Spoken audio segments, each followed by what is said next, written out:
صحیح بخاری حدیث نمبر 441۔ سہل بن سعد سے روایت ہے کہ رسول اللہ صلی اللہ علیہ وسلم فاطمہ رضی اللہ تعالی عنہ کے گھر تشریف لائے۔ دیکھا کہ علی رضی اللہ تعالی عنہ گھر میں موجود نہیں ہیں۔ آپ صلی اللہ علیہ وسلم نے دریافت فرمایا کہ تمہارے چچا کے بیٹے کہاں ہیں؟ انہوں نے بتایا کہ میرے اور ان کے درمیان کچھ ناگواری پیش آ گئی اور وہ مجھ پر خفا ہو کر کہیں باہر چلے گئے ہیں اور میرے یہاں قیلولہ بھی نہیں کیا ہے۔ اس کے بعد رسول اللہ صلی اللہ علیہ وسلم نے ایک شخص سے کہا کہ علی رضی اللہ تعالی عنہ کو تلاش کرو کہ کہاں ہیں۔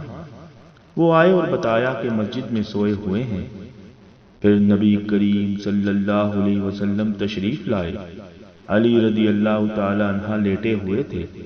چادر آپ کے پہلو سے گر گئی تھی اور جسم پر مٹی لگ گئی تھی۔ رسول اللہ صلی اللہ علیہ وسلم جسم سے دھول جھاڑ رہے تھے اور فرما رہے تھے، اٹھو ابو تراب، اٹھو۔